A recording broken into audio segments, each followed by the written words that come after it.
along. Chapter 25, verse 19. V'nasna aretz pirya. The land will give forth. The land will give forth its fruit. V'achaltem osova, and you'll eat it and be satiated. V'yishavtem levetach, and you'll dwell securely on it. V'chitomru, and if you will say, Ma nochal. Oh wait, let's look at Rashi. V'nasna aretz v'yishavtem levetach, shelo tidagu, that you don't have to worry, mishnas batzores, from a drought. V'chalta masova, apetochem amayim tiebo bracha. Even in your innards, there will be a blessing. You'll be satisfied after eating only a small amount. Verse 20. V'chitomru manochal. If you're going to say, what should we eat? Mashana shvit in the 7th year. We're not going to sow or gather our crops. Says the pasuk. We won't gather alabayis into the house. It's to our crops. Kigon yayin, uperos ha'ilon, usafichin. We're not gathering in the wine, the fruits of the trees, the sfichin, the growth that comes on its own. Haba me'alein. So says the Torah, "B'tzivisius berachasi lachem," and I will command my blessings to you. B'ashana shishis, in the 6th year, v'asas es hatfuah, you will make the crops with shalosh shanim for 3 years.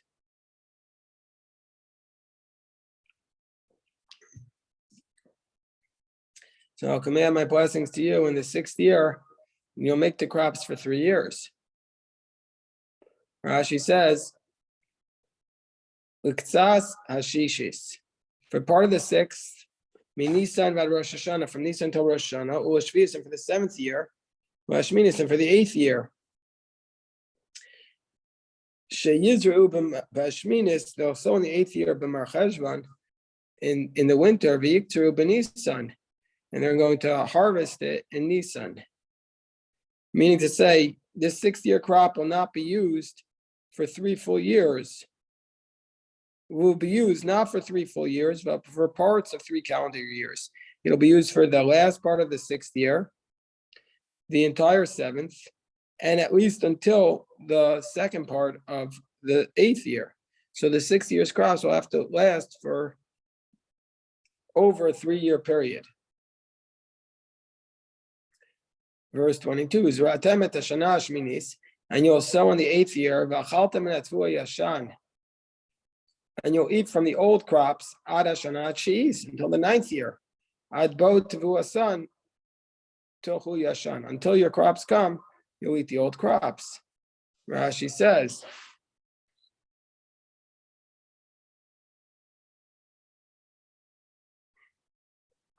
ad hashana sheis ad chag Sukkot, until the Sukkot shel cheese of the 9th year.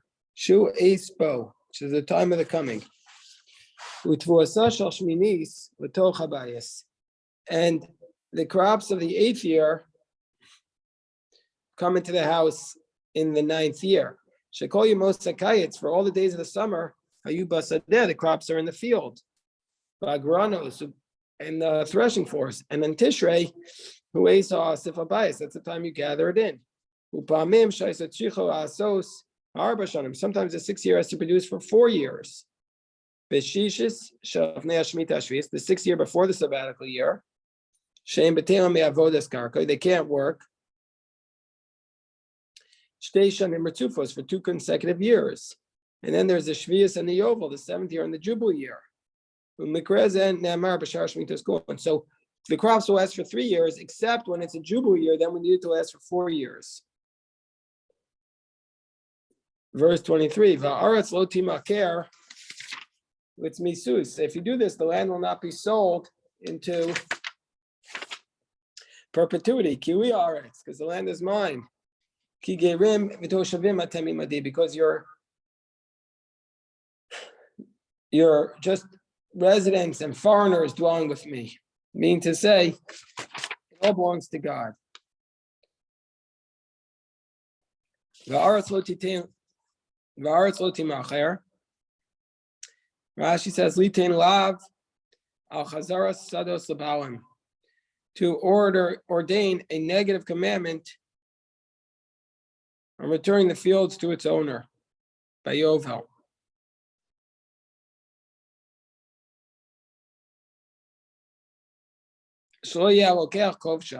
That you're not allowed to hold on to the field, you have to return it.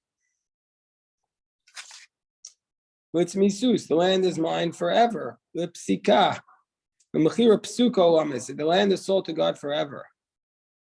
It severs the owners who people buy it from their land. The land is mine. Don't get upset. It's not yours. Verse 24.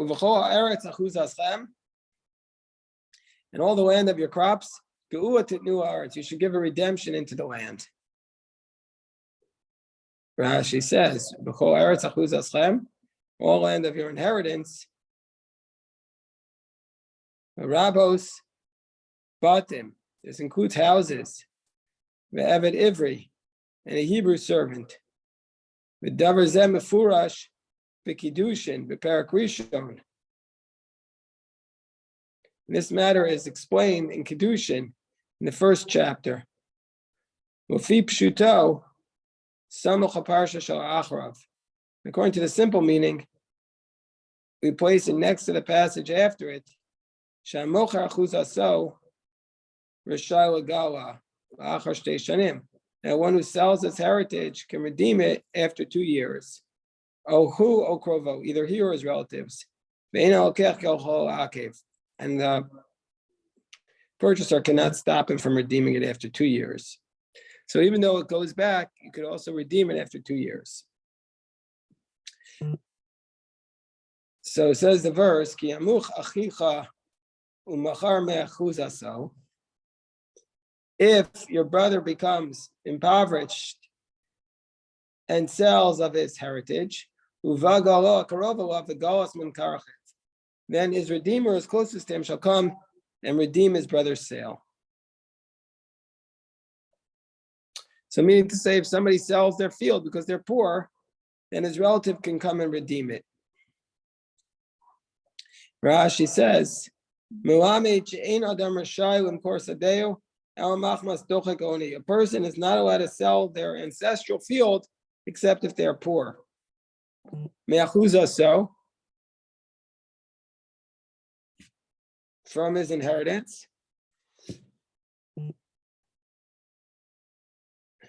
But not all of it. The Torah teaches us, Torah is teaching us derech eretz, that he should leave a field for himself. V'ga'alas min karachiv, and he should redeem his brother's sale. Ve'ena lokeach kechol ha'akev, and the buyer is not able to prevent him.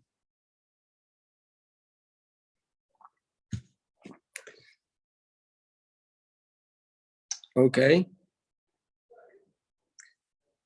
Verse 26. V'ish ki lo yeh lo goel, and if there will be a man who will not have a redeemer, v'siga yado umatzah gedei gduaso, but he has enough money to redeem it on his own. Hello, Reb Sasson and Jeff, how are you guys doing? Good, sorry, I'm late. I had a vision to share with you guys, but it's on YouTube and not too many people listen. I want to go, I was just thinking about this today. I want to go to Mount Ararat, Parshas Noach, to write the Parsha of the Torah about Noach. I'm seeing a whole niche industry here. Where is that in Jordan? It's on the Turkish-Armenian border. Turkish. Yeah, how is that close? It must be close to Garden of Eden. That's what's called the Ararat. They have Ararat Mountains. Doesn't sound like safe area. Oh no, it's safe. It's Oh, very safe. No, the Turks and the Armenians don't like each other, but neither one has the problem with us. Did Rabbi Yosef get like dicey on? He's on. Rabbi Yosef, you have a question. You might not recognize him because he shaved his beard, but Sasson has a question for you. No, Okay. He wants to know if you got his text. Oh, I'm sorry. You could text him. okay, I texted him earlier, and the reason I texted him is because he's like he pulls up all the stuff, so Right.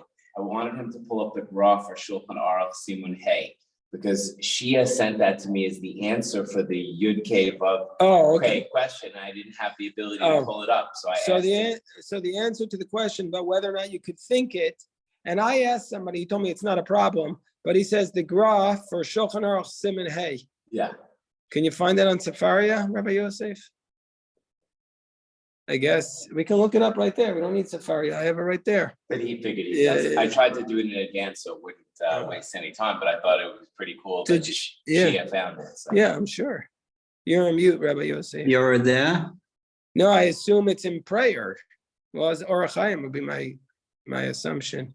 Okay. I mean, it was a prayer, I would assume. It's not your, it shouldn't be your day, but Now, I okay. don't know if he was talking about the Shema version.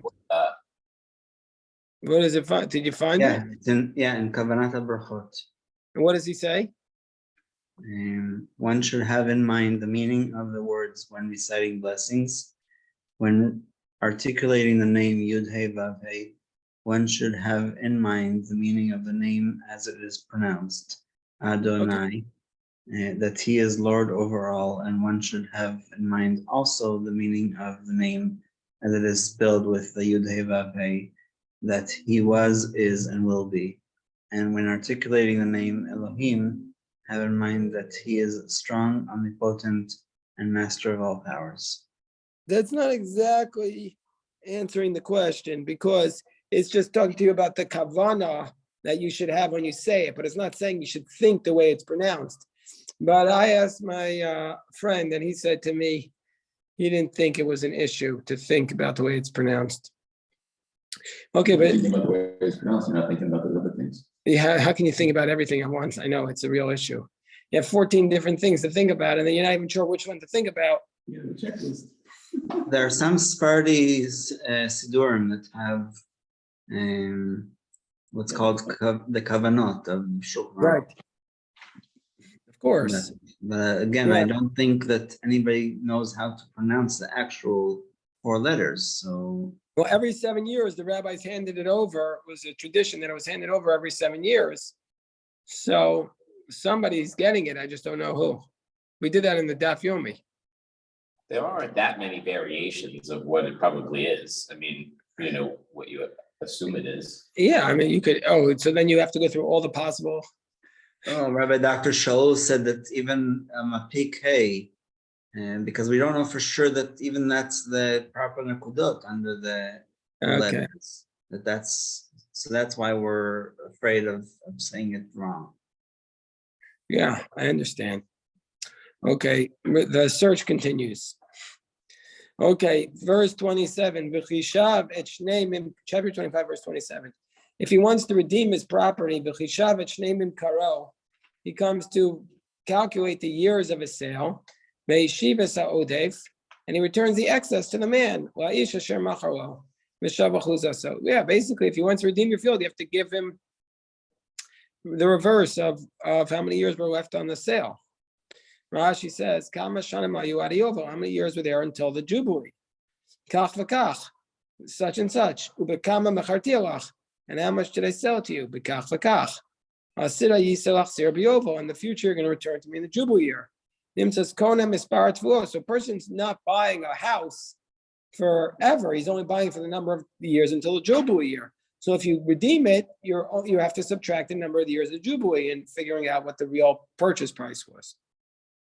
If you buy a house for $1 million, the house is basically it's a lease until the jubilee year. So you're figuring out how much the lease is, but the person who's the original owner can always buy you out of the lease. Kafir cheshbon shel kol shana. Achalto shalosh shanim or arba. Hotze tmeim min hacheshbon v'torat hashar. So take out their value and take the rest. Vizel, that's what it means. Vizel vehishiv es ha'odef. That's what it means. You should return the odef, the extra. The purchase price. for that which he bought it. And he shall give it back to the buyer. This one comes to redeem it. This seems so straightforward. I'm wondering why Rashi even needs to tell us this.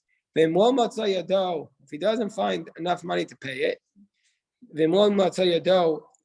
day, he has to return to him.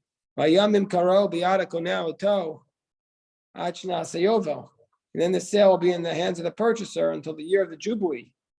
Goes out in the Jubilee year, and comes back to his heritage. Rashi says, so he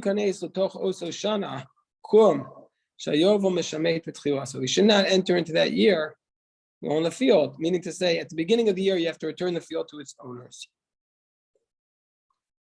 If there be a man who will sell his house in a walled city, meaning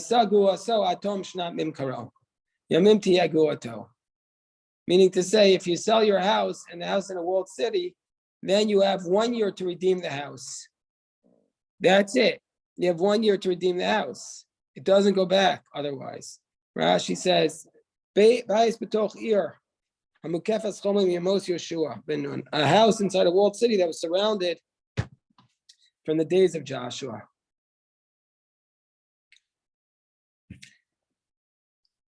So, and his redemption shall be, since it says in the field, he can redeem it from 2 years on, called man sheyirtza, whenever he wants. And within the first 2 years, he can't redeem it. Therefore, he needs to specify in the walled city that it's the opposite. But if he wants to redeem it, so this is the opposite of a house in an unwalled city. Basically, if the property is in an unwalled city, you can't redeem it for the first 2 years, and after that you can redeem it. But a house in a walled city, you can only redeem it in the first year, and after that you can never redeem it. You have 1 year. Year is called days is called a year. Yamim means a year. So basically, that's the opposite. A walled city. Why? Why is that the case? What's the difference between a walled city and an unwalled city? Bruce talked about that with the Ramban. Who did? Baruch? Bruce, yeah, Baruch. He was talking about the sensitivity of somebody being attached to their house as opposed to in the unwalled city, it's less permanent, and so people are used for transition and stuff like that. But that problem with that is, why can you only redeem it for the first year, and then after that you can't? In the walled city, and in the unwalled city, you can't redeem it for the first 2 years, and after that you can. It doesn't answer that. Well, the property in an unwalled city is likely used for agriculture, right? Growing crops. Yeah, but what's the difference? Why can you not redeem it for 2 years, and then you could always redeem it? Whereas the walled city, you can only redeem it for the first year, and then you can never redeem it. Well, I don't know why you can never redeem it. First one for the years makes sense because the guy that purchases it wants to get some value out of it. Right. So that first That's interesting. Steinsaltz actually says what Jeff says. Yeah, that let me they hear. that they're more attached to it because they get value out of it. It becomes their source of livelihood. That's the unwalled city. Yes, but that's what he was saying. It's that there's a different level of an attachment, and fields like it said, consequently, like fields, they could not be sold permanently.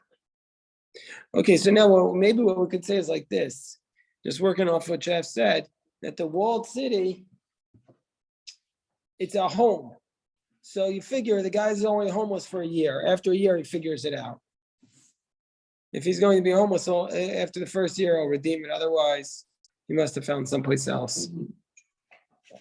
And also, I don't know what it was like then, but people in cities tend to buy and sell houses more regularly. Such things that like some people know. And whereas your ancestral lands are less likely to sell. That's exactly what it says.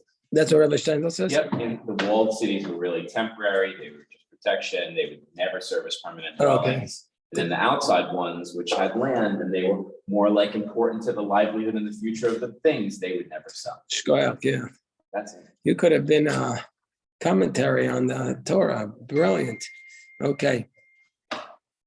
Then will you go on Molos Lo Shana Tamima, if you don't redeem it until the completion of the first year, become a Bais Asher Ba'ir, and then the house that's in the city, Asher Lo Choma. Now the words Asher Lo Choma, there's a dispute how it's written and read. So it's written Lamed Aleph, which means no, and it's read Lamed Vav, which has a wall. So the house that's in the wall, that's in the city, that has no wall. The house that's in the city that has a wall will be in perpetuity for the one who purchased it for all generations.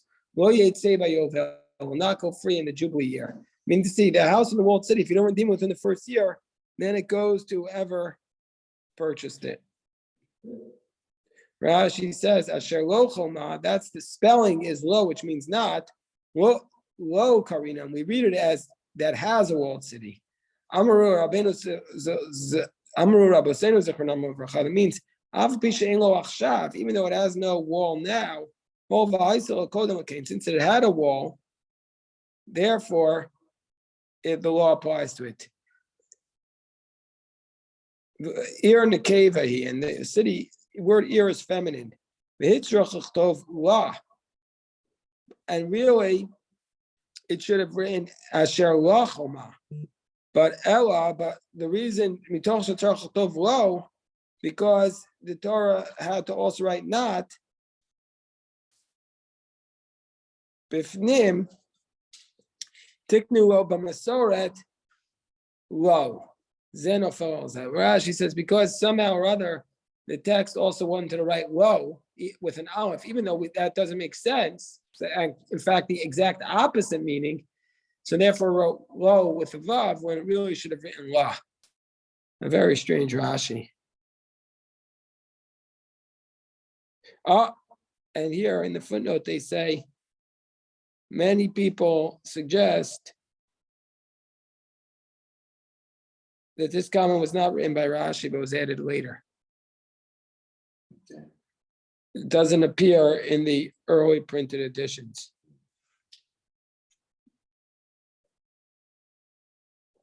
This walled city, the city in a wall, this city in this house inside a walled city does not go out in the Jubilee year.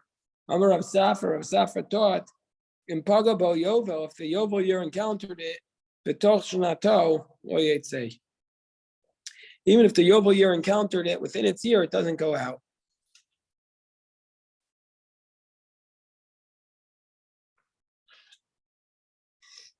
Uvatei Chatzarim, and the houses of the courtyards, Kitar Gumo. This is literal, Patsachia. Yaro Petuchot, these are the open cities without a wall. Asher Ein Lahem Choma, they have no walls. Saviv al Stei Aretz Yechashev. They'll be considered like the field. Gua so tielo, he can redeem it. Ubayovel Yetzei, and he goes out in the Jubilee year. Can you imagine if people could buy back their property whenever they wanted?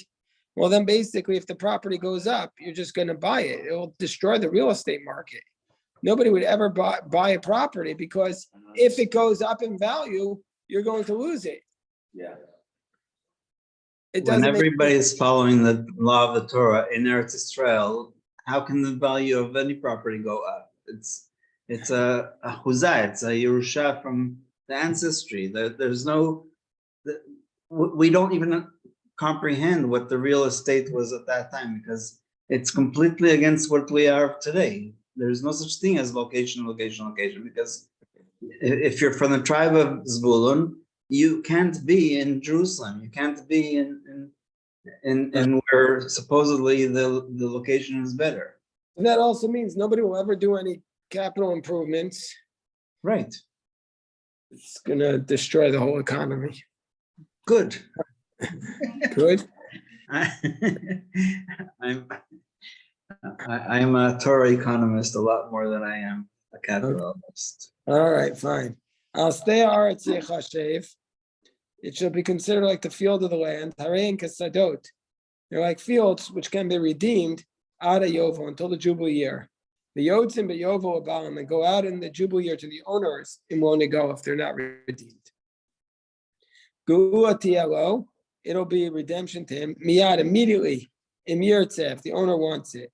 Ubazeh Yafek Kocho Mikoch Sados. And in this respect, it has more power than the field. Shasados ain't a goal such station. Okay, so the city, the house inside a walled city can be redeemed immediately. Outside of a walled city can be redeemed immediately, but a field can only be redeemed after 2 years. Okay. Ubayovel Yetze, and in the Jubilee year it goes out bechinam without any payment. Vasher Yigalman Alaviyim. So the only reason why somebody would sell these fields is if they just needed cash really quickly. And the only person somebody would buy it, I don't even know why anybody would buy it for anything. I guess if it's early in the thing, so he can invest in or maybe he owns the field nearby, so he can work both fields at the same time. I don't know.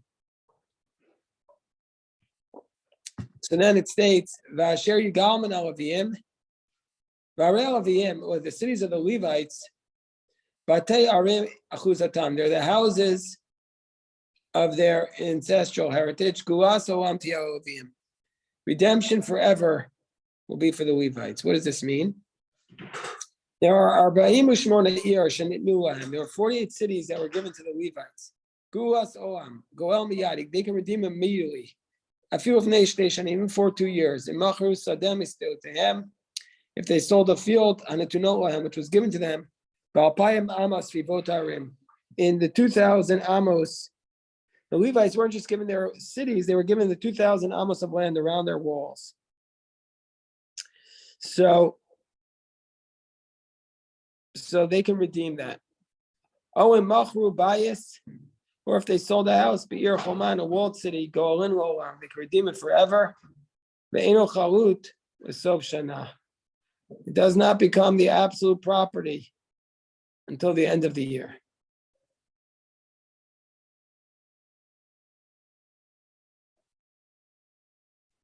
Okay.